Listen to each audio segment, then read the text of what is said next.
sabe que é um assunto bem negligenciado. Por quê? Porque não é trabalhado, infelizmente, na área da saúde o assunto sexo. Muito pouco. A gente vai poder ver na aula dele hoje. Por isso a alta mortalidade, a alta letalidade. Eu vou deixar mais para ele falar, tá bom? Convidar a Laécia, ela vai falar um pouquinho com vocês também sobre o evento, tá bom? Sejam bem-vindos. Obrigada. Oi, gente, boa tarde. Obrigada por vocês terem vindo. A gente abre as portas para não estava para vocês, tá certo? A gente tem um grupo de enfermagem bem atuante aqui. Eu acho que é isso que a gente faz, isso faz a diferença. A gente faz essa enfermagem. Falo da enfermagem, mas aqui é multiprofissional, mas eu vou puxar a sardinha para essa minha sardinha. A gente faz uma enfermagem, a gente tenta fazer uma enfermagem dinâmica, atuante, que tenha visão das coisas, né? Então, essa é a proposta. Sepsis é um assunto, eu dou aula em pós, eu até fiz uma aula de sepsis, e aí a gente perguntando para pós, né, de UTI, sobre sepsis, e pouca gente tem conhecimento do assunto, né? O que chama a atenção da gente.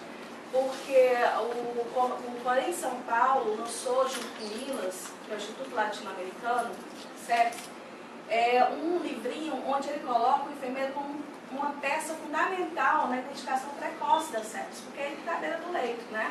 Ele que é a pessoa que vai identificar os sinais, passar a informação para o médico começar a atuar com os bandos e o tratamento para a gente poder minimizar essa mortalidade na sepsis. Quanto antes a gente começa o tratamento, mais fácil a recuperação dessa pessoa. E o que a gente vê muito é o pessoal com sinais que agora não é mais CIS, agora tem o SOFA-CLIC, não sei o que, com sinais na enfermaria, agravando, não é feito nada em função disso e ele acaba indo para a UTI já chocado, né? E aí me chamou a atenção que a gente pouco sabe sobre esse assunto, e é um assunto que nos diz respeito. Então eu acho que a gente está muito numa coisa de que sepsis é da parte médica, ventilação mecânica da parte de fisioterapia. E não, eu acho que tudo é de todo mundo. Eu acho que a gente pode ter acesso a todas essas informações e não só ter acesso, mas usar esse acesso, fazer alguma coisa em função disso. Então, o Robert falou para vocês, a gente está tendo uma semana de eventos. E aí o nosso foco são dois tipos de personagens. Um é o profissional de saúde, que a gente quer trazer à tona a ideia sobre sepsis, quanto é importante a gente ter esse conhecimento. E o segundo é o público leigo. Né? Ontem a gente todo dia está tendo momento com os leigos, a gente pega os acompanhantes, os familiares, os visitantes do hospital e leva. E aí o Robert fez uma pergunta, quem conhece infarto? Aí todo mundo levantou a mão. Quem conhece diabetes? Todo mundo levantou a mão. Quem conhece sepsis? Uma só se ousou dizer que conhecia. Então as pessoas não sabem. E sepsis mata mais do que muitas dessas doenças. Então, assim, a ideia da gente é não só o profissional, mas também o leigo.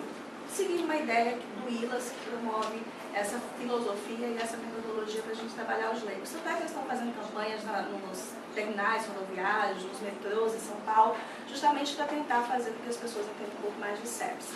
Alguns sinais simples e a gente já leva esse indivíduo para ter uma assistência mais específica. Né? O problema é quando ele chega lá, daqui que a pessoa vai entender o que os sinais são, então é uma cadeia. Então a gente tem que começar a quebrar essa cadeia e fazer a coisa certa. Tá? Então a gente abre os braços para vocês, que vocês venham, nos conheçam, nos visite. A gente quer que vocês venham também nesses momentos. Temos um núcleo de pesquisa clínica no hospital, no PEC. Então, um grupo de pesquisa que a gente faz de um tudo. A gente pesquisa, a gente trabalha, a gente estuda e a gente se diverte. Tentando entender que a pesquisa não é tão chata quanto parece ser. Né? Ele é aberto para as pessoas de fora do hospital também. E a gente tem, no PEC surgiu a ideia de estudar e trabalhar sepsis. Foi uma ideia do Robert e a gente está fazendo agora o grupo GSEPS, que é o grupo sepsis. E a gente está começando a edificar esse grupo para poder fazer com que ele funcione. O que eu quero dizer para vocês é que a gente pode fazer. Dá trabalho, mas os resultados é ruim, às vezes a gente está descabelado lá, mas os resultados são muito bons. A gente é o melhor profissional à beira do leito, a gente é o melhor profissional fazendo, e a gente edifica a nossa profissão. Afora isso, a gente também tem o mundo virtual. A gente é antenado. Então a gente, além dessa agenda e desse calendário semanal físico aqui no Fernandes Távora, a gente também tem virtual. Tudo feito por nós. Nós editamos, nós criamos, nós fazemos, tudo feito por nós. Significa dizer que a gente tem muito talento, que a gente pode fazer muita coisa. Então tem o canal, né, a página do GCenf, e tem também o canal do YouTube, que é um outro meio que a gente está entrando agora, que a gente quer fazer um canal bem dinâmico. Lembrando que todos os eventos, o NUPEC tem uma agenda de eventos anual em que ele participa. E todos esses eventos que os profissionais da gente vão, eles têm a obrigação de trazer as informações que captou lá no evento. A ideia do canal é exatamente criar esse ambiente de informação, de interatividade, mas principalmente de informação. E que a gente possa entender que a gente tem muita capacidade de fazer isso, tá? Então sintam-se muito bem-vindos. Fico muito feliz que vocês tenham vindo. A gente abriu outras palestras, viu? Em menos de 24 horas tinha lotado, todo mundo mandando WhatsApp, mas e eu? Eu digo, olha só. Aí a gente lançou, aí abriu outras vagas e lançou e fechou. Então isso é bacana porque as pessoas estão interessadas em conhecimento, a gente fica muito feliz. O que a gente puder aqui no Fernandes Távora, enfermagem, para poder divulgar isso, a gente vai fazer. Vocês podem ter certeza. Sejam muito bem-vindos. E aí a gente vai agradecer muito ao Dr. André Luiz Coutinho de Araújo Macedo, que vem proferir essa palestra, muito boa a aula dele. Eu já tive a oportunidade de assistir em outro canto, tanto é que a gente convidou exatamente porque a gente viu quão boa foi a aula dele, tá? Ele é médico, fez residência em clínica médica no Hospital César Carlos, é preceptor de internato da Universidade Federal do Estado do Ceará, Universidade Federal do Ceará, Universidade Estadual do Ceará, Faculdade de Medicina de Juazeiro, Santa Casa de Misericórdia. Também é professor da Universidade Estadual do Ceará e da Faculdade de Cristos. E ele é o staff da UTI do Hospital César Carlos. Então é uma pessoa mais do que com condições de falar para a gente sobre o assunto. Sem contar que é um estudioso a respeito do assunto, é uma pessoa muito gentil, se dispôs na hora de vir falar para a gente. Doutor André Luiz. Obrigado.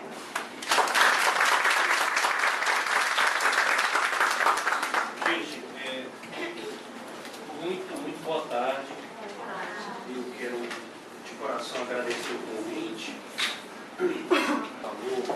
Foi uma aula que eu apresentei pela SOCET, pela Sociedade Cearense de Terapia Intensiva, importantes, fundamentais, como antibiótico terapia precoce, colicultura, estudar a volemia desse paciente com métodos modernos, você pesar o uso de inotrópico depende de outras ferramentas que não SVCO2 ou só a SVCO2, estabilizar hemodinamicamente com vasopressor quanto antes, a meta tem acesso crítico, existem alguns nomes, ótimo. E a gente está correndo atrás de diminuir mortalidade, não é verdade? Agora, olha como isso é interessante. Quando a gente começa a ter uma resposta inflamatória sistêmica, que antigamente a gente chamava de CIRS, nosso organismo começa uma resposta inflamatória compensatória, chamada de CARS. Muita publicação foi sair em relação a CARS. Muita coisa foi sair em relação a CARS. De maneira que esse é o gráfico, talvez mais importante da aula. Tudo que a gente está conversando, passa isso, faz aquilo, faz volume, volta, vamos monitorizar, traz aqui o ultrassom, vamos fazer. 20% das mortes em sepsis acontecem nessa fase inicial. Só 20%. Que é a fase do pacotão, de ressuscitação, tudo isso que a gente está discutindo, que se discute. E que o Fernandes está querendo montar um protocolo sepsis para que você otimize medidas nesse momento. Não é verdade, pessoal? 20% morre aqui. 80% morre aqui. Eu vou interpretar o que é esse gráfico. Aqui de vermelho você tem a resposta inflamatória sistêmica. Então é aquela fase inicial da sepsis que o paciente está inflamadão. Você tem a resposta inflamatória sistêmica. Nesse primeiro momento, nosso organismo começa a lançar a mão da resposta inflamatória compensatória. Certo? Que é a CARS, para tentar compensar isso aqui. Só que essa tempestade inflamatória, em dado momento, ela começa a ceder. E muitos pacientes continuam com a resposta compensatória, mesmo já tendo espiado a resposta inflamatória. Essa progressão da CARS gera o que a gente chama de PICS, que é a Síndrome da Imunodeficiência e Desnutrição da terapia intensiva. Os doentes que estão entrando naquela fase de crítico crônico. É aquele doente que usa 21 dias de polimixina e continua com secreção purulenta, cotonudina. É aquele doente que você colhe o aspirado traqueal, fez 21 dias, colhe novo aspirado no fim do traqueal, cresce o bicho de novo. Ou então que você está no terceiro dia de meropenem, tem uma infecção fúngica no terceiro dia. Você tem que rodar antibiótico, escalonar, associar. O que isso acontece?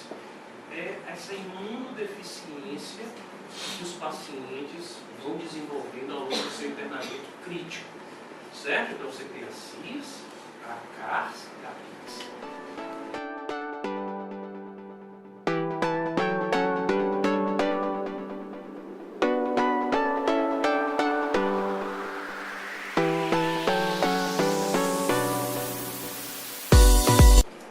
Então, pessoal, falei isso na Society, volto a falar.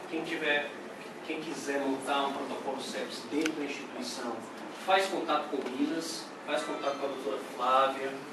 O site, ele coloca os pré-requisitos para você montar um protocolo sepsis dentro do seu hospital. Então, por exemplo, eu preciso que você tenha guia antimicrobiano no hospital, o protocolo de antibiótico da instituição. Ele tem lá os pré-requisitos. Eu faço sempre essa sugestão para unir esforço aí para a gente conduzir melhor nossos doentes. Mais uma vez, obrigado, viu? Obrigado pelo convite.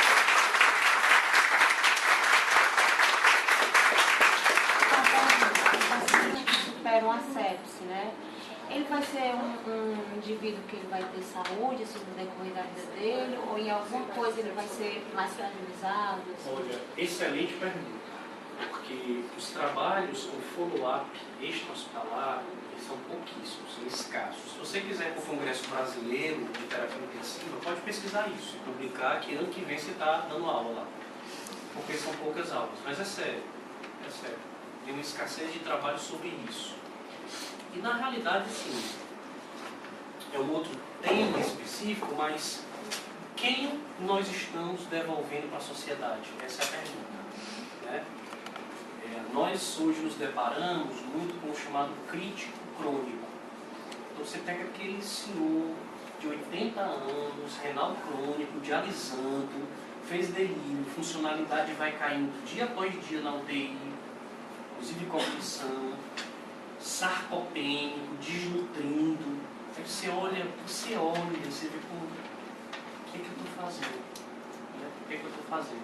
Esse é um extremo. Claro que você tem casos e casos. Um paciente jovem com grande reserva, potencial de recuperação é grande, né? Apesar de você ter consequências importantes. Consequência, por exemplo, estresse pós-traumático. Você pode ter tido uma lesão renal aguda que deixou sequela da função renal, a recuperação não foi plena. Você pode ter queda cognitiva por um DI que você fez na UTI, né? Mas especificamente o que você está perguntando vai cair principalmente em cima desses críticos crônicos. Muitíssimo obrigada, foi excelente. Muito obrigado pela disposição. Tá bom, se vocês quiserem depois, a gente faz outras apresentações.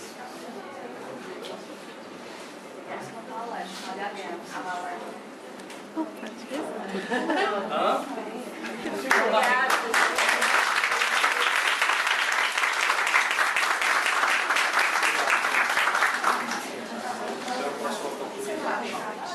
Olha, gente, a gente quer muitíssimo agradecer a participação de vocês, a vida de vocês e dizer que a gente está mais uma vez aberto para que vocês possam